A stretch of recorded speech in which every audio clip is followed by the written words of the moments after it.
Hello dear students आज हम physics में एक नया चैप्टर स्टार्ट करेंगे, इलेक्ट्रोमैग्नेटिक इंडक्शन। स्टूडेंट्स, ये चैप्टर मैग्नेटिज्म के बाद में आता है, ठीक है। In the view of NEET, JEE, CET, even IIT JEE, ठीक है ना, वहां पे इलेक्ट्रोमैग्नेटिक इंडक्शन के जो एग्जांपल्स हैं हर बार आते हैं। फिजिक्स के सबसे इंपॉर्टेंट चैप्टर्स में से एक चैप्टर है इलेक्ट्रोमैग्नेटिक इंडक्शन, ठीक है। स्टूडेंट्स, अब आपके दिमाग में आएगा कि इलेक्ट्रोमैग्नेटिक इंडक्शन की स्टडी आखिर हम क्यों करते हैं। तो देखिए, जो लास्ट चैप्टर था वहां पर हमने ये स्टडी किया कि जब किसी भी इलेक्ट्रिक करंट, जैसे देखिए सपोज करिए आपके पास एक करंट कैरिंग वायर है, कुछ इस तरीके से, है ना। अगर किसी भी करंट कैरिंग वायर को हम ऑब्जर्व करें तो उसके सराउंडिंग में एक मैग्नेटिक फील्ड बनती है, right. That means students, last जो चैप्टर था वहां पर आपने ये देखा था कि इलेक्ट्रिक करंट की वजह से मैग्नेटिक फील्ड बनती है। तो इस चैप्टर में हमें यह देखना है क्या मैग्नेटिक फील्ड की वजह से इलेक्ट्रिक करंट बनेगी या नहीं बनेगी। जस्ट रिवर्स, एक बार मैं फिर से आपको रिवाइज करा दूं कि जब कोई भी करंट कैरिंग वायर होगा तो उसके सराउंडिंग में एक मैग्नेटिक फील्ड बनती है जिसको हम रिप्रेजेंट करते हैं B से, ठीक है। तो फैराडे जो कि एक साइंटिस्ट थे, उनके दिमाग में एक बात आई कि अगर करंट कैरिंग वायर से मैग्नेटिक फील्ड बनाई जा सकती है तो क्या मैग्नेटिक फील्ड से इलेक्ट्रिक करंट जनरेट किया जा सकता है या नहीं। तो फैराडेज ने इसको प्रूफ भी किया और ये बिल्कुल पॉसिबल है कि मैग्नेटिक फील्ड की वजह से इलेक्ट्रिक करंट बनेगी। लेकिन वो मैग्नेटिक फील्ड कैसी होनी चाहिए, वो एक चेंजिंग मैग्नेटिक फील्ड होनी चाहिए। वो मैग्नेटिक फील्ड कंटिन्यू चेंज होती रहनी चाहिए। Uniform magnetic field electric current को प्रोड्यूस नहीं कर सकता, ऐसा फैराडेज ने कहा था उनके लॉज में। तो स्टूडेंट्स, बेसिकली इस चैप्टर में हम पढ़ने वाले हैं फैराडेज लॉ, ठीक है। अब स्टूडेंट्स, दूसरी सबसे इंपॉर्टेंट बात कि चैप्टर के अंदर तो हम फैराडेज लॉ की स्टडी करेंगे, नो डाउट, लेकिन फैराडेज लॉ को अच्छे तरीके से समझने के लिए हमें एक टर्म्स है मैग्नेटिक फ्लक्स, उसकी स्टडी करना बहुत इंपॉर्टेंट है। जब तक आपको मैग्नेटिक फ्लक्स के बारे में नहीं पता होगा तो इलेक्ट्रोमैग्नेटिक इंडक्शन की स्टडी कर पाना और फैराडेज लॉ को समझ पाना काफी टफ हो जाएगा। तो चलिए सबसे पहले डिस्कस करेंगे हम मैग्नेटिक फ्लक्स। क्या होता है मैग्नेटिक फ्लक्स? देखिए students, magnetic flux same to same electric flux की तरह ही होता है, लेकिन दोनों में थोड़ा सा डिफरेंट है। डिफरेंट ये है कि इलेक्ट्रिक फ्लक्स में इलेक्ट्रिक फील्ड की बात होती है, ठीक है, और मैग्नेटिक फ्लक्स में मैग्नेटिक फील्ड की बात होती है, ठीक है। चलिए देखते हैं एक बार, सबसे पहले कंटिन्यू करते हैं।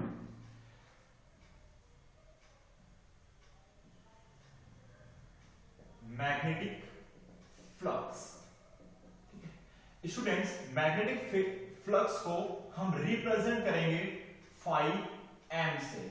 स्टूडेंट्स, मैंने यहां पर एम इसलिए लिखा है कि आप डिफाइन कर पाओ कि हम मैग्नेटिक फ्लक्स की बात कर रहे हैं या इलेक्ट्रिक फ्लक्स की बात कर रहे हैं, ठीक है। स्टूडेंट्स, मैग्नेटिक फ्लक्स का फॉर्मूला क्या होता है? वो होता है B इंटू या B डॉट A, ठीक है। B मैग्नेटिक फील्ड को रिप्रेजेंट करेगा जो कि एक वेक्टर क्वांटिटी है, ठीक है, मैग्नेटिक फील्ड, और ये होगा वेक्टर A फॉर, यहां पर A मतलब है स्टूडेंट्स एरिया। तो अगर मैं यहां से डॉट प्रोडक्ट हटाऊं तो आप लिख सकते हैं इसको इस तरीके से BA cos थीटा, ठीक है students, BA cos theta. Students, जो यहां पर थीटा है वो क्या है? Angle between B and A क्या है स्टूडेंट्स? एरिया वेक्टर है। क्या है ये? Area vector. Students, area vector क्या होता है इसको मैंने ऑलरेडी आपको बता रखा है, फिर भी मैं एक बार आपको रिवाइज करा दूं। जो एरिया वेक्टर होगा, area vector is always perpendicular to the surface. ठीक है, कहने का मतलब स्टूडेंट्स ये हुआ कि यहां पर अगर कोई एक प्लेन इस तरीके से रखा है तो इसका एरिया वेक्टर यहां पर होगा। ठीक है, एरिया वेक्टर की ये डायरेक्शन होगी। स्टूडेंट्स ये कैप क्या रिप्रेजेंट करता है? Unit vector. ठीक है, यूनिट वेक्टर मतलब डायरेक्शन। यूनिट वेक्टर का काम क्या होता है? डायरेक्शन को रिप्रेजेंट करना होता है। तो आपको एक बात हमेशा ध्यान में रखनी है, area vector is always perpendicular to the surface, और ये फॉर्मूला होता है मैग्नेटिक फ्लक्स का, बी ए कॉस थीटा। चलिए, तो मैग्नेटिक फ्लक्स का काम क्या होता है? एक्चुअली मैग्नेटिक फ्लक्स का काम क्या होता है? देखिए, number of magnetic field lines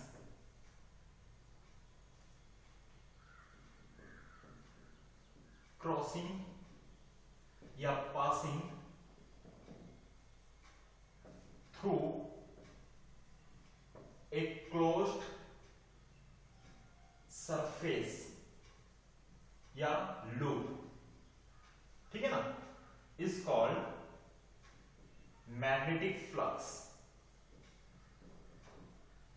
ठीक है, मैग्नेटिक फ्लक्स क्या हो गया स्टूडेंट्स? आपको समझ में आ गया। Number of magnetic lines passing through a close surface is called magnetic flux. जैसे मान लीजिए कि यहां पर मैंने एक इस तरीके का प्लेन रख दिया है, ठीक है, कुछ इस तरीके से ऐसे, ठीक है, और स्टूडेंट्स यहां से मैग्नेटिक फील्ड आ रही है। ठीक है, आपको ध्यान रखना है कि मैग्नेटिक फील्ड कैसी क्वांटिटी है? वेक्टर क्वांटिटी है, और यहां से आने वाली मैग्नेटिक फील्ड बी है, और स्टूडेंट्स यहां से ये जो प्लेन सरफेस है, ठीक है ना, इसका जो एरिया वेक्टर है स्टूडेंट्स वो ये होने वाला है।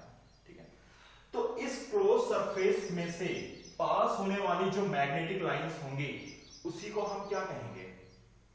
Magnetic flux. एक बार रिवाइज करवाता हूं, इस क्लोज सरफेस में से पास होने वाली मैग्नेटिक लाइंस को हम क्या कहेंगे? Magnetic flux.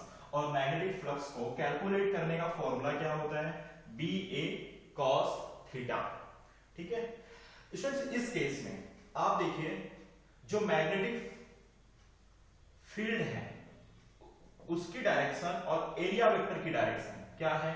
सेम। तो स्टूडेंट्स इस केस में जो थीटा होने वाला है वो तो 0 डिग्री होगा, क्योंकि B and A is in same direction. अगर B और A पैरेलल है तो दोनों के बीच का एंगल क्या हो जाएगा? 0 डिग्री। तो इस केस में जो cos थीटा है ना, जहां पर थीटा 0 डिग्री है, तो स्टूडेंट्स बी ए cos 0, और cos 0 की वैल्यू क्या होती है? 1। तो स्टूडेंट्स इस केस में जो मैग्नेटिक फ्लक्स आपको मिलने वाला है वो होगा B इंटू ए। ठीक है स्टूडेंट्स, आप थोड़ा सा समझने की कोशिश करो। जैसे सपोज करो ये वाला जो प्लेन सरफेस, ये वाला प्लेन सरफेस, मैं एक बार और यहां पे ड्रॉ कर देता हूं इसको, कुछ इस तरीके से था। ठीक है, ऐसे था, ऐसे ही है ना, और यहां से क्या आ रही है? मैग्नेटिक फील्ड लाइंस आ रही हैं कुछ इस तरीके से। ठीक है स्टूडेंट्स, अगर सपोज करो, अच्छा स्टूडेंट्स इसका एरिया वेक्टर कौन से डायरेक्शन में था? ये था आपका एरिया वेक्टर। लेकिन अगर इस प्लेन सरफेस जो कि ऐसे खड़ा है, इसको मैं कुछ एंगल थीटा से बैंड कर दूं, ऐसे कर दूं, ऐसे, देखो ध्यान से देखना, एक बार मैं डायग्राम बना देता हूं।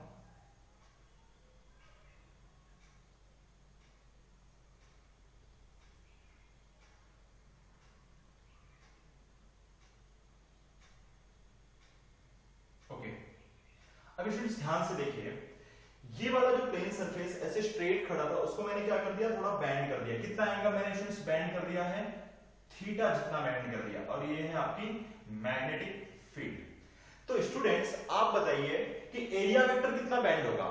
देखिए area vector is perpendicular to the surface. अगर ये प्लेन सरफेस, इसका एरिया वेक्टर इस डायरेक्शन में पॉइंट कर रहा है, अगर मैं इस वाले सरफेस को कुछ एंगल थीटा कुछ एंगल थीटा से इसको अगर मैं बेंड कर दूं, कुछ ऐसे कर दूं, तो ये जो एरिया वेक्टर है ये तो परपेंडिकुलर टू द सरफेस है, तो वो भी ऐसे बेंड हो जाएगा। यानी एक्चुअली दूसरे केस में एरिया वेक्टर कहां पर आ जाएगा, यहां पर, और कुछ एंगल क्या बना देगा, थीटा। क्या बात समझ में आ रही है आपको? ठीक है ना। तो इस केस में जो फाई एम होगा वो हो जाएगा बी ए कॉस थीटा, क्योंकि अब आप ध्यान से देखिए ये डायरेक्शन किसकी हो गई, मैग्नेटिक फील्ड की, और ये डायरेक्शन किसकी है, मैग्नेटिक फील्ड की, और एरिया वेक्टर कुछ एंगल थीटा से नीचे की तरफ पॉइंट करेगा, क्योंकि ये देखिए सिंपल है, प्लेन सरफेस, इसको मैंने बेंड कर दिया ऐसे, जो कि एरिया, अगर प्लेन सरफेस थीटा बेंड होगा तो एरिया वेक्टर पे कितना बेंड हो जाएगा, थीटा जितना। तो बी और ए के बीच का एंगल अब क्या हो गया, थीटा। तो यहां पर क्या आ जाएगा students, B A cos theta. क्या मेरी बात समझ में आ रही है आपको? ठीक है ना। और मैग्नेटिक फ्लक्स क्या होता है स्टूडेंट्स, एक बार फिर से देखिए, number of magnetic field lines crossing या passing through a close surface, otherwise आप लूप भी कह सकते हो, इज कॉल्ड मैग्नेटिक फ्लक्स। देखिए स्टूडेंट्स, जो मैग्नेटिक फ्लक्स है ये एक स्केलर क्वांटिटी है। कैसी क्वांटिटी है, स्केलर क्वांटिटी है, ठीक है। और जो मैग्नेटिक फ्लक्स होता है इसका जो एसआई यूनिट है स्टूडेंट्स वो है वेबर, जिसको शॉर्ट में हम डब्ल्यू बी भी लिखते हैं, ठीक है। तो students 1 weber equal to 1 tesla into metre square होता है। टेस्ला किसका यूनिट है, टेस्ला। मैग्नेटिक फील्ड का एसआई यूनिट क्या होता है स्टूडेंट्स, टेस्ला, और एरिया का एसआई यूनिट क्या है, मीटर स्क्वायर। तो 1 weber equal to 1 tesla metre square. चलिए ये तो बात हो गई एसआई यूनिट की, लेकिन स्टूडेंट्स अगर मुझे सीजीएस यूनिट लिखना हो, क्या लिखना हो, सीजीएस यूनिट। किसका सीजीएस यूनिट, मैग्नेटिक फ्लक्स का सीजीएस यूनिट। तो स्टूडेंट्स ध्यान से देखिए, आपको पता होना चाहिए 1 टेस्ला इक्वल टू होता है 10 की पावर 4 गॉस, ठीक है। और 1 मीटर स्क्वायर इक्वल टू होगा 10 की पावर 4 सेंटीमीटर स्क्वायर। तो स्टूडेंट्स 1 वेबर इक्वल टू कितना हो जाएगा, यहां पर वैल्यू पुट अप करिए, तो 10 की पावर 4 गॉस और 10 की पावर 4 सेंटीमीटर स्क्वायर। यहां पे स्टूडेंट्स स्मॉल जी लिख लीजिए कि हम पूरा नाम लिख रहे हैं ना, गॉस एक साइंटिस्ट का नाम है। तो 1 वेबर इक्वल टू 10 की power 8 gauss into metre square. Students इसकी जगह पर हम लिख सकते हैं 1 वेबर इक्वल टू 10 की पावर 8 मैक्सवेल, ठीक है। तो आपको स्टूडेंट्स ध्यान रखना है कि मैक्सवेल का जो मैग्नेटिक फ्लक्स का जो सीजीएस यूनिट होता है वो मैक्सवेल होता है, और जो एसआई यूनिट होता है स्टूडेंट्स वो वेबर होता है। तो 1 वेबर इक्वल टू कितना होगा, 10 की पावर 8 मैक्सवेल, ठीक है। चलिए थोड़ा सा हम यहां पर मैग्नेटिक फ्लक्स को और अच्छे से समझने की कोशिश कर रहे हैं कुछ एग्जांपल्स के थ्रू, ठीक है। उसके बाद फिर हम आगे कंटिन्यू करेंगे फैराडेज लॉ, ठीक है। चलिए कुछ एग्जांपल्स लेते हैं, अच्छे एग्जांपल्स लेते हैं on the basis of magnetic flux.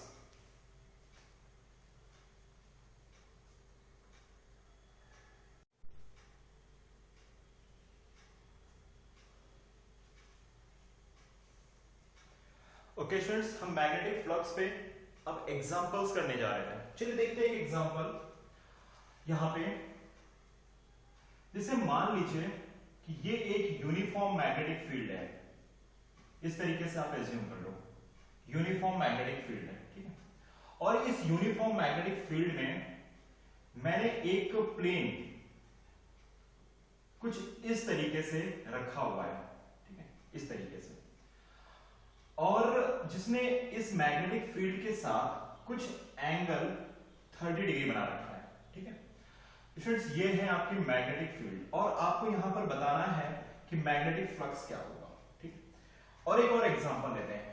जैसे मान लीजिए कि ये सेम ऐसी यूनिफॉर्म मैग्नेटिक फील्ड है, ठीक है, और यहां पे मैंने कुछ प्लेन सरफेस को इस तरीके से रख दिया है, ठीक है।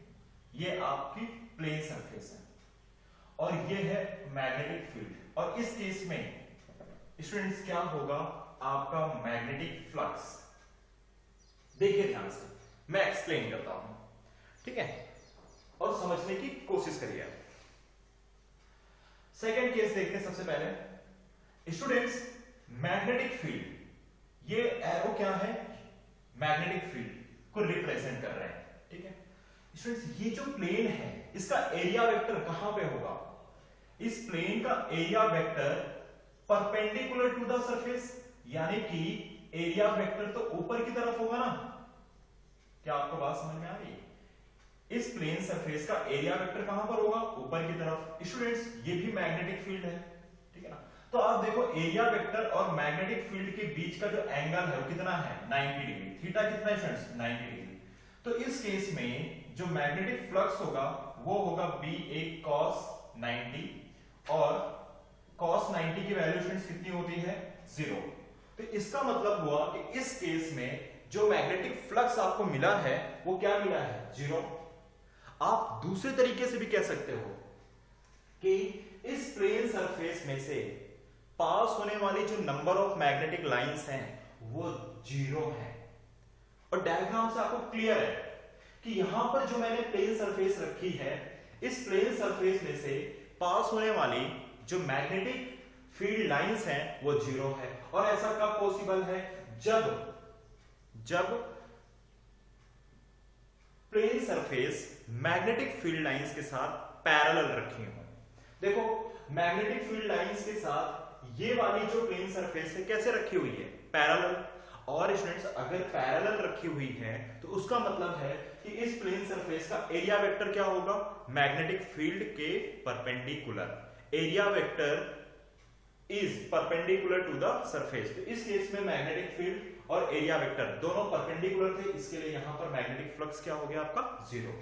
स्टूडेंट्स, ये वाला केस देखो ध्यान से। इस केस में आप देखेंगे इस प्लेन सरफेस का जो एरिया वेक्टर होगा वो कहां पर होगा, परपेंडिकुलर टू द सरफेस। कहने का मतलब इस केस में जो एरिया वेक्टर है वो तो इस डायरेक्शन में जा रहा होगा। अगर इसको मैं थोड़ा सा पीछे लेकर आऊं, ऐसे लाइन एक्सटेंड करूं, तो स्टूडेंट्स ये एंगल 30 डिग्री और ये कितना बनेगा, ये एंगल, ये तो परपेंडिकुलर है ना, तो ये एंगल होने वाला है आपका 90 डिग्री, है ना। स्टूडेंट्स, अगर ये एंगल 90 डिग्री, ये 30 डिग्री, तो ये एंगल कितने का होगा, ये एंगल होगा 60 डिग्री, ठीक है। फिर से देखिए, प्लेन सरफेस ने मैग्नेटिक फील्ड लाइन के साथ कितना एंगल बनाया था, 30, जिसका एरिया वेक्टर क्या होता है, परपेंडिकुलर टू द सरफेस। मैंने ऊपर ही लिखा है परपेंडिकुलर टू द सरफेस, और उस लाइन को मैंने पीछे की तरफ एक्सटेंड किया तो मैंने देखा कि ये एंगल 30 डिग्री और ये एंगल 90 डिग्री, तो जो ये वाला एंगल बना 60 डिग्री। तो स्टूडेंट्स, आप ध्यान से देखो, area vector and magnetic field lines, ऐसे लिखिए, angle between B and A, है ना, B एंड A। तो देखिए, ये आपका B हो गया और ये हो गया आपका A मतलब एरिया वेक्टर और ये B मतलब मैग्नेटिक फील्ड लाइंस। तो दोनों के बीच का एंगल कितना लिखा है स्टूडेंट, 60 डिग्री। तो इस केस में जो मैग्नेटिक फ्लक्स होगा वो होगा BA cos 60, और cos 60 की वैल्यू स्टूडेंट्स कितनी होती है, cos 60 की वैल्यू होती है 1/2, ठीक है ना, राइट। cos 60 की वैल्यू कितनी होगी, 1/2। तो आपको मिलने वाला जो मैग्नेटिक फ्लक्स होगा इस केस में वो हो जाएगा BA/2। स्टूडेंट्स, ये तो एक आपके बेसिक एग्जांपल थे। अब एक और अच्छा एग्जांपल लेते हैं, ठीक है, और देखते हैं कि वहां पर मैग्नेटिक फ्लक्स क्या होगा। ठीक, चलिए स्टार्ट करते हैं। क्वेश्चन नंबर 2, ठीक है ना स्टूडेंट्स। सपोज करो हमारे पास एक इनफाइनाइट लॉन्ग वायर है। कैसा वायर है, इनफाइनाइट लॉन्ग वायर, ठीक है, और इसमें से करंट पास हो रही है, इलेक्ट्रिक करंट पास हो रही है, ठीक है। और मैंने यहां पर इस तरीके से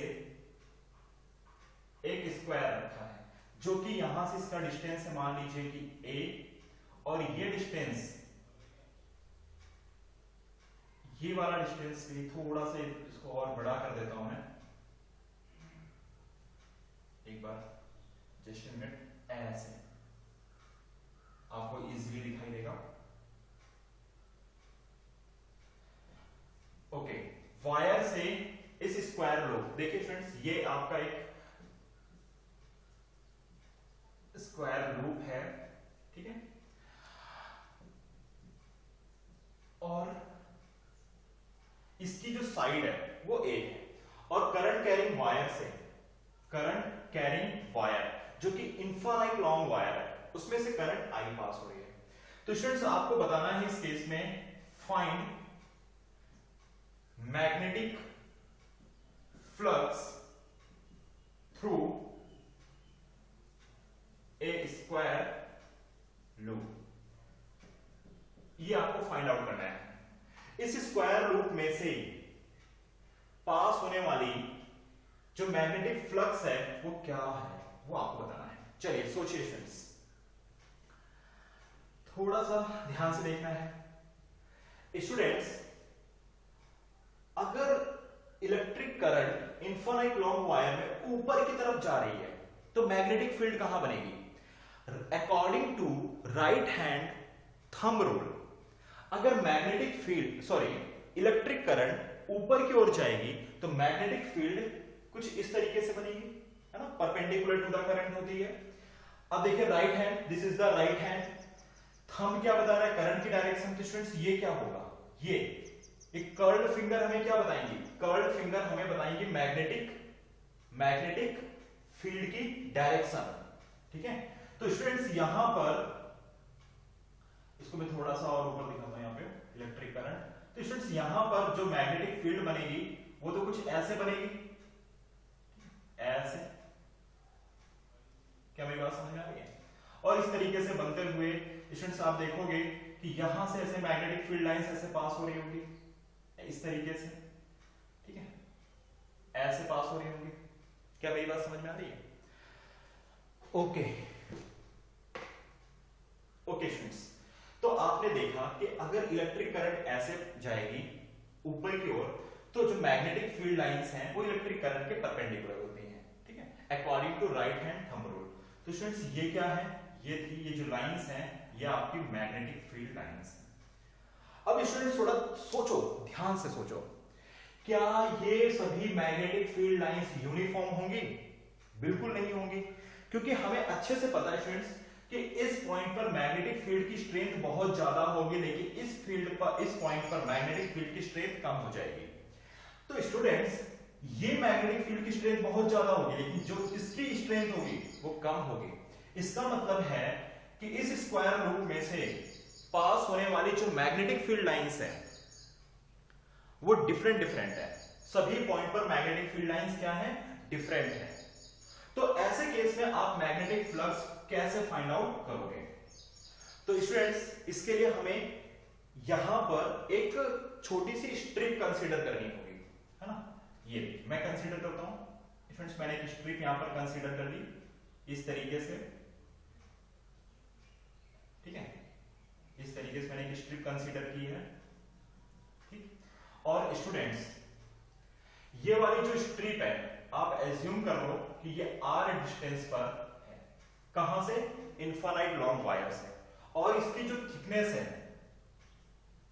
स्टूडेंट्स वो dr जितनी है। थिकनेस कितनी है? dr जितनी है, ठीक है। अब स्टूडेंट्स आपके दिमाग में एक बात और आ रही होगी कि सर ने इस तरीके की ही स्ट्रिप कंसीडर क्यों की? मैं ऐसे ये वाली स्ट्रिप भी कंसीडर कर सकता था।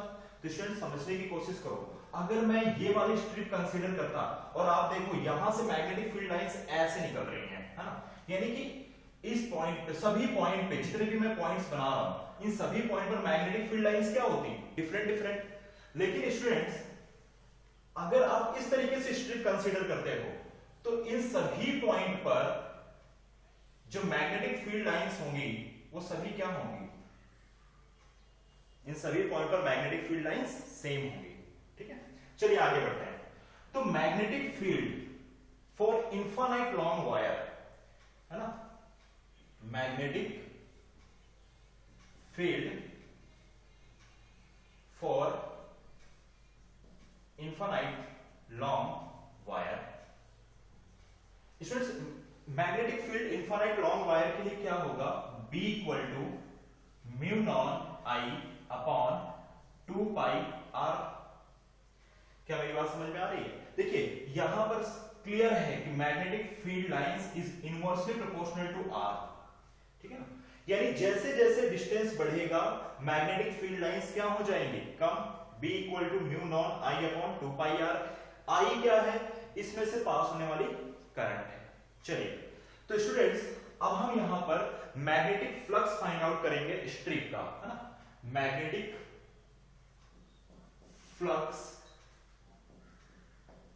ऑफ स्ट्रिप, ठीक है।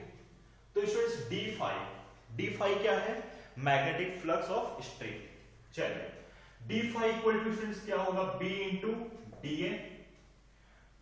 डी फाई डी ए क्या है, स्मॉल एरिया, ठीक है। बी की वैल्यू आपको मिल गई mu naught I upon 2 pi r into area कितना होगा, इस स्ट्रिप का एरिया कितना होगा। स्टूडेंट्स ध्यान से देखिए, इस स्ट्रिप की जो लेंथ है वो a है और जो विड्थ है वो dr है, तो आप यहां लिखोगे a इंटू dr। स्टूडेंट्स अब आप इसको इंटीग्रेट कर दो।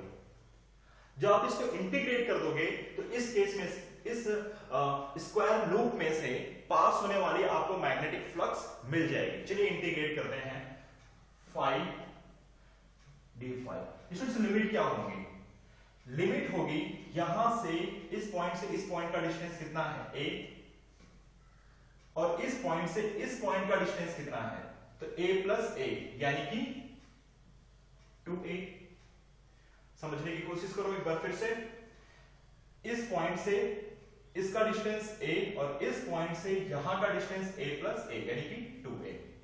चलिए वैल्यू पुट अप करते हैं, 5a 2a mu non i upon 2 pi r into a into dr, ठीक है। स्टूडेंट्स जो डेटा कॉमन है उनको हम फाइंड कर लेते हैं यहां पे, तो 5 इक्वल टू होगा mu naught I a upon 2 pi a 2a dr by r। Students अब एक काम करिए, इसको इंटीग्रेट कर दो। जब आप इंटीग्रेट करोगे तो आपको मिलने वाला जो फ्लक्स होगा वो होगा mu naught I upon 2 pi into A ln r। जो आप इसको इंटीग्रेट करोगे तो आपको क्या मिलेगा, ln इंटू r, ठीक है। चलिए लिमिट पुटअप करिए। स्टूडेंट्स जब आप लिमिट पुटअप करेंगे, mu naught I a upon 2 pi ln 2a minus ln a, ठीक है। यहां पे आप फॉर्मूला अप्लाई कर सकते हैं log a minus log b का।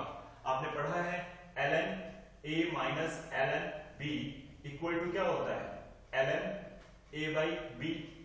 जब इस फॉर्मूला अप्लाई करोगे तो आपको मिलने वाला जो मैग्नेटिक फ्लक्स होगा mu naught I a upon 2 pi ln 2a by a, और a से a कैंसल आउट हो जाएगा। तो स्टूडेंट्स इस केस में जो आपको मैग्नेटिक फ्लक्स मिला है वो ये है mu naught I a upon pi 2 pi ln 2।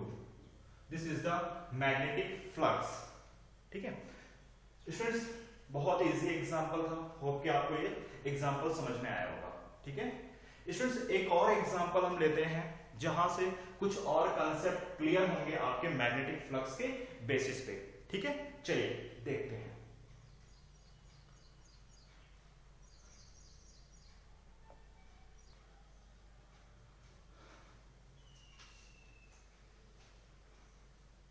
Okay students, हम यहां पर एक और एग्जांपल देखते हैं मैग्नेटिक फ्लक्स को और अच्छे तरीके से समझने के लिए, ठीक है।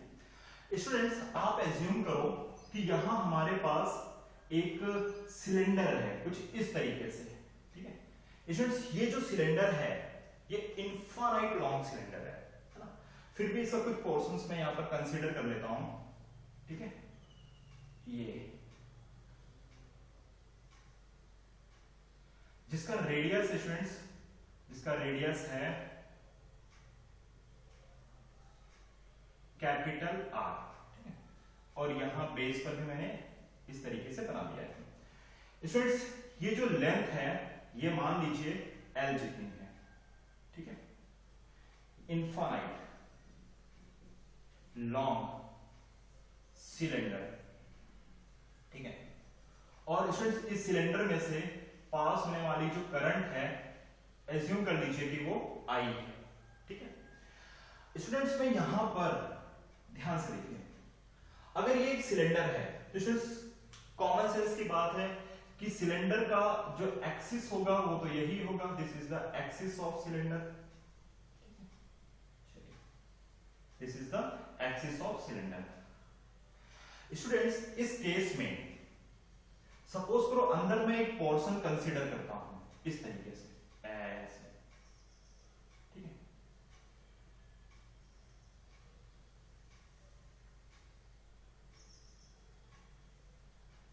इस तरीके से, ठीक है।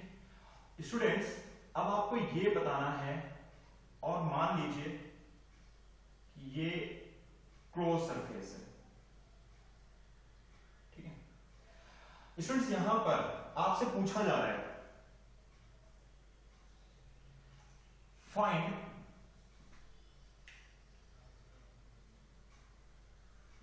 Magnetic flux for this region. जो रीजंस एक यहां पर मैंने ड्रॉ किया स्टूडेंट्स, ये वाला रीजन, इस रीजन में से पास होने वाला मैग्नेटिक फ्लक्स क्या होगा। देखो स्टूडेंट्स इस सिलेंडर में से पास होने वाली करंट क्या है, आई, और ये जो रीजन मैंने ब्लू कलर से यहां पर बना रखा है, इस रीजन में से पास होने वाली मैग्नेटिक फ्लक्स क्या होगा, ठीक है। चलिए तो स्टूडेंट्स यहां पर आप देखो, पहली चीज आपको अच्छे से पता है, जैसे जब मैं आपने मैग्नेटिक फील्ड में पढ़ा होगा कि अगर हमारे पास कोई सिलेंडर है स्टूडेंट्स, सिलेंडर कुछ इस तरीके का, जहां पर आपने देखा होगा कि जो मैग्नेटिक फील्ड है वो डायरेक्टली प्रोपोर्शनल टू आर होती है इनसाइड, ठीक है, और magnetic field inversely proportional to r होती है आउटसाइड, ठीक है। यानी जो ग्राफ स्टूडेंट्स बनता है सेंटर से यानी कि एक्सिस से, वो कुछ इस तरीके से बनता है, और उसके बाद ग्राफ इस तरीके से हो जाता है, ठीक है। कहां पे, सिलेंडर के अंदर, इन केस ऑफ सिलेंडर, ठीक है, in case of cylinder B is directly proportional to inside और B is inversely proportional to outside. Students कहां पर, सिलेंडर के अंदर, ठीक है। तो स्टूडेंट्स आप ध्यान से देखो, इसका मतलब कि यहां पर BE directly proportional to the BE directly proportional to the R।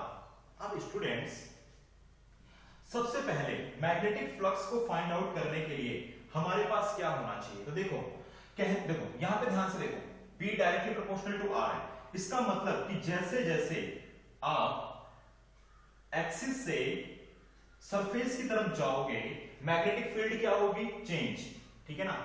फिर से एक बार रिपीट कर रहा हूं मैं, एक्सिस से अगर आप सरफेस की तरफ जाओगे तो मैग्नेटिक फील्ड क्या होगी स्टूडेंट्स, चेंज।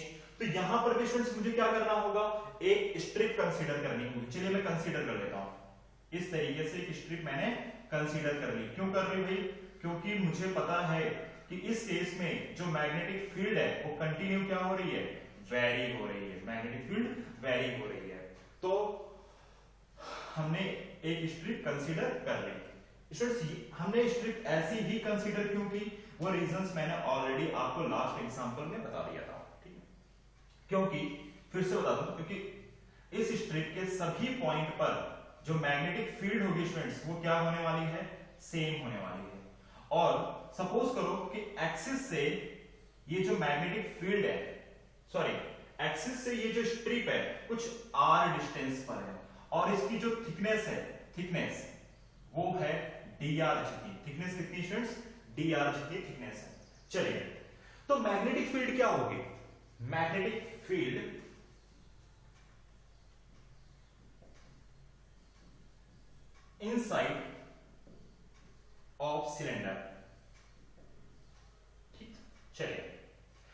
स्टूडेंट्स यहां पर magnetic field inside of cylinder find out करने के लिए हम एम्पियर्स लॉ का यूज करेंगे, है ना। एम्पियर्स लॉ आपने magnetic effect of electric current में स्टडी कर लिया है। तो वहां पे देखा था आपने B into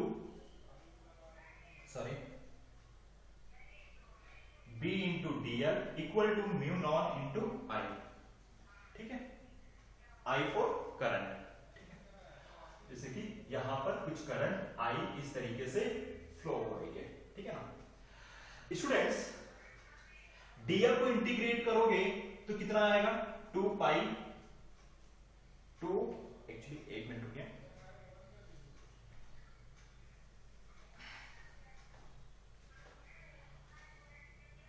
b into 2 pi r, ठीक है, b into 2 pi r। dl मतलब क्या होता है, अगर हम dl को इंटीग्रेट करेंगे तो l आएगा, और ये जो स्ट्रिप मैंने कंसीडर की है, ये वाली स्ट्रिप, इस स्ट्रिप की जो लेंथ है, ये स्ट्रिप यहां से यहां तक का, ये इस स्ट्रिप की जो रेडियस है वो क्या है, r, स्ट्रिप का रेडियस क्या है, r।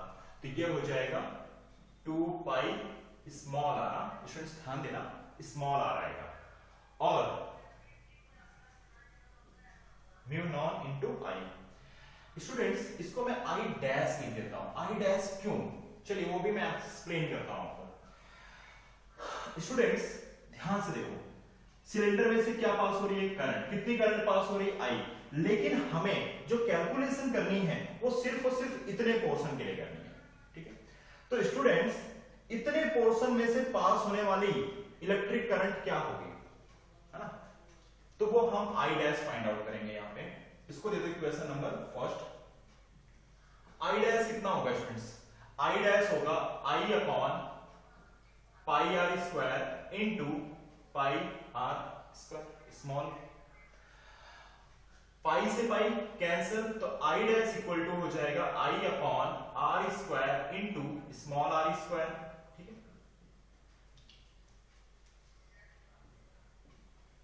Current through given surface,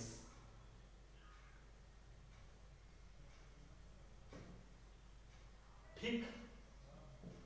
चलिए एक बार मैं फिर से आपको रिमाइंड करा दूं, इतना जो पोर्शन मैंने सिलेंडर का कंसीडर किया है जिसका रेडियस स्मॉल r है, और इतने पोर्शन में से पास होने वाली जो इलेक्ट्रिक करंट है वो I डैश है, ठीक है।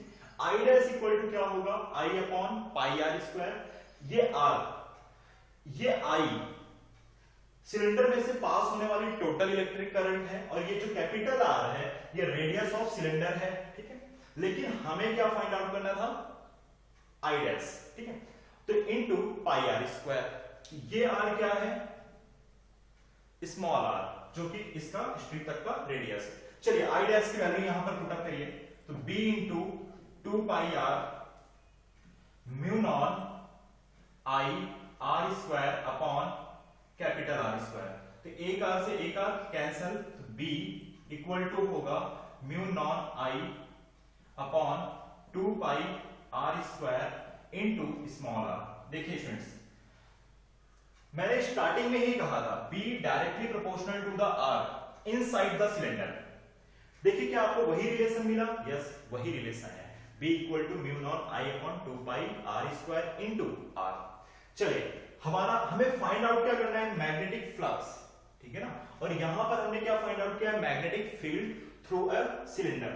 चलिए आगे कंटिन्यू करते हैं। देखिए स्टूडेंट्स मैग्नेटिक फ्लक्स, तो सबसे पहले आपको फाइंड आउट करना होगा स्ट्रिप के लिए मैग्नेटिक फ्लक्स फॉर स्ट्रिप, ठीक है। तो d phi clear, b into d A, d phi, b की वैल्यू आपके पास आ गई students mu naught I upon 2 pi r square into r into d A, clear. Students एक काम करिए, अब यहां पर dA फाइंड आउट करिए, तो dA कितना होगा, dA होगा ये वाली लेंथ कितनी है स्टूडेंट्स L, और स्ट्रिप का थिकनेस कितना है dr, तो आप रखेंगे L इंटू dr। चलिए वैल्यू पुट अप करिए यहां पे, तो आपको मिलने वाला है डी फाई, ठीक है, d phi mu naught I upon 2 pi are square into r L d r. Students एक काम करिए, इंटीग्रेट करो आप, है ना। Total magnetic flux, total magnetic flux देखिए 5 डी 5। स्टूडेंट्स लिमिट क्या होगी, देखिए लिमिट ये वाला पॉइंट ओरिजिन पॉइंट है, इस पॉइंट से यहां तक का डिस्टेंस कितना होगा, कैपिटल आर। ध्यान से देखो, इस वाले पॉइंट से और ये वाले पॉइंट तक का डिस्टेंस कितना होगा, कैपिटल आर जितना। तो आप जब इसको इंटीग्रेट करोगे तो 0 टू कैपिटल आर। चलिए यहां पर वैल्यू पुट अप करिए और जो कॉमन डेटा है उनको बाहर ले लीजिए। तो mu naught I upon 2 pi capital R square into L, integrate करना है आपको आर इंटू डी आर का, 0 से कैपिटल आर। ठीक है स्टूडेंट्स, आप जब इस वाले टर्म को इंटीग्रेट करोगे तो आपको मिलेगा mu naught I L upon 2 pi are square, और ये होगा आर स्क्वायर बाई 2, लिमिट होगी 0 से कैपिटल आर। स्टूडेंट्स मैं ऐसा एज्यूम करके चल रहा हूं कि आप लोग को इंटीग्रेशन आता होगा, ठीक है। चलिए लिमिट्स को पुट अप करिए, mu naught I into L upon 2 pi are square, limit को जब पुट अप करोगे तो ये होगा r square by 2, r square से आर स्क्वायर कैंसिल, तो जो मैग्नेटिक फ्लक्स आएगा स्टूडेंट्स वो होगा mu naught I L upon 4 pi. Students इस केस में ये जो स्ट्रिप है, जो मैंने इतना पोर्शन कंसीडर किया है सिलेंडर का, ठीक है, ये वाला जो पोर्शन, इतना पोर्शन, इस पोर्शन में से पास होने वाली जो number of magnetic field lines हैं वो कितनी होंगी, mu naught I L divided by 4 pi. Students ये बहुत ही इंपॉर्टेंट एग्जांपल्स हैं, ठीक है, according to view of NEET, CET, even JEE में भी आ सकते हैं। तो प्लीज वीडियो को पॉज करके एग्जांपल को अच्छे से समझने की कोशिश करना। यहां पर मैंने कुछ इंपॉर्टेंट टर्म्स भी आपको बताए हैं, ठीक है ना, जैसे कि मैग्नेटिक फील्ड ऑफ सिलेंडर क्या होगा, ठीक है ना, तो ये सारी चीजें आपको ध्यान में रखनी है। इसमें एक और छोटा सा एग्जांपल लेते हैं, ठीक है, इजी एग्जांपल्स हैं। देखो स्टूडेंट्स, सपोज करो एक केस है, सपोज करो कि मेरे पास दो कॉन्सेंट्रिक कॉइल, हमारे पास कितनी कॉइल है, 2 कॉन्सेंट्रिक कॉइल जिनका रेडियस है of radius R1 and R2, but R2 greater than R1, R2 greater than क्या है, R1, एंड इस केस में एक और चीज है, electric current is on R2, find magnetic flux through smaller coil. ठीक है, चलिए ये सारी बातें जो मैंने यहां पे लिखी हैं उनको मैं एक डायग्राम में कन्वर्ट कर दूं तो आपको समझ में आ जाएगा। बहुत इजी एग्जांपल्स हैं, ठीक है, देखिए ध्यान से। जैसे सपोज करो मेरे पास एक कॉइल है, थोड़ा और अच्छा ड्रॉ करते हैं। सपोज कर लो कि हमारे पास इस तरीके से कॉइल है और उसके ऊपर इलेक्ट्रिक करंट आई है जो इस तरीके से पास हो रही है, और सेंटर से इसका रेडियस R2 है, कॉन्सेंट्रिक है, मतलब एक और जो दूसरी कॉइल है उसका सेंटर भी यही है, लेकिन जो उसका रेडियस है वो बहुत कम है, उसका रेडियस स्टूडेंट्स कितना है, उसका रेडियस है r1 जितना। ठीक, चलिए छोटी वाली कॉइल का जो रेडियस है वो r1 जितना है। अब स्टूडेंट्स आपसे पूछा जा रहा है इस केस में कि इस वाली कॉइल में से पास होने वाली मैग्नेटिक या इस कॉइल में से जो मैग्नेटिक फील्ड फ्लो हो रही है तो उनका मैग्नेटिक फ्लक्स कितना होगा, ये आपसे पूछा गया है। ठीक है, मैग्नेटिक फ्लक्स आपको फाइंड आउट करना है। दूसरी लैंग्वेज में आप कह सकते हो कि आपसे number of magnetic field lines पूछा गया है। चलिए स्टूडेंट्स देखो, according to right hand thumb rule, अगर इलेक्ट्रिक करंट ऐसे पास हो रही है, ठीक है, तो मैग्नेटिक फील्ड लाइंस कैसे जाएंगी, इस कॉइल में से, सेंटर में से, इस तरीके से, देखिए इस तरीके से जाएंगी, this is the direction of current, तो मैग्नेटिक फील्ड लाइन सेंटर में से ऊपर की तरफ जाएंगे, है ना, ऐसे। ये डायरेक्शन किसकी हो जाएगी, मैग्नेटिक फील्ड लाइंस की।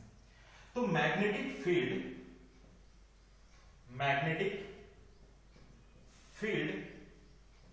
At centre, magnetic field centre पे कितना होगा स्टूडेंट्स, BC कितना होने वाला है आपको पता है, mu naught I upon 2R2, कितना होगा मैग्नेटिक फील्ड सेंटर पे, mu naught I upon 2R2। ठीक है, चलिए मैग्नेटिक फ्लक्स फाइंड आउट करना है। मैग्नेटिक फ्लक्स का फॉर्मूला क्या होता है, B इंटू A, ठीक है, इंटू कॉस थीटा। स्टूडेंट्स ध्यान से देखिए, मैं फिर से एक बार मैं आपको बता रहा हूं, राइट हैंड थंब रूल का यूज करके इलेक्ट्रिक करंट कहां जाएगी, इस कॉइल में से ऊपर की तरफ, और स्टूडेंट्स इसका एरिया वेक्टर भी तो ऊपर की तरफ होगा। इसका मतलब है कि बी एरिया वेक्टर क्या होता है, परपेंडिकुलर टू द सरफेस, तो इस वाली कॉइल का एरिया वेक्टर कहां होगा, ऊपर की तरफ। तो एरिया वेक्टर और मैग्नेटिक फील्ड सेम डायरेक्शन में है, तो थीटा की वैल्यू क्या हो गई, 0 डिग्री, तो फाई इक्वल टू क्या होगा, B इंटू A। ठीक है, फाई B की वैल्यू कितनी है, mu naught I upon 2R2। ठीक है, और एरिया कितना होगा, इस स्मॉल कॉइल का एरिया कितना होगा, एरिया होगा पाई R1 स्क्वायर। ठीक है, तो आप कह सकते हो कि यहां पर जो मैग्नेटिक फ्लक्स आपको मिला है वो क्या है, mu naught I upon 2R2 into pi R1 square. किसी भी सर्कुलर कॉइल के लिए जो मैग्नेटिक फील्ड एट सेंटर वो क्या होता है, mu naught I upon 2R2। Students देखिए, कुछ ऐसे केस यहां पर आ रहे हैं जहां पर कि मैग्नेटिक फील्ड की बात हो रही है, तो मैंने आपको प्रूफ करके नहीं बताया कि आपको ये वाली मैग्नेटिक फील्ड कैसे मिली।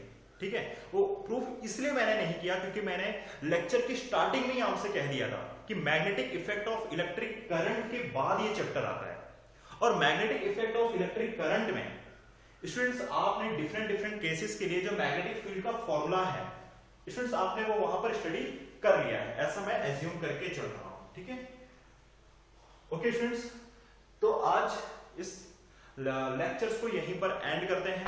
ठीक है, नेक्स्ट लेक्चर में स्टूडेंट्स हम पढ़ेंगे फैराडेस लॉ और कंटिन्यू करेंगे कि इंड्यूस ईएमएफ, इंड्यूस करंट कैसे प्रोड्यूस होता है, कैसे उनकी उसका हम डेली लाइफ में यूज करते हैं, वो सारी चीजें हम नेक्स्ट लेक्चर में डिस्कस करेंगे। ठीक है।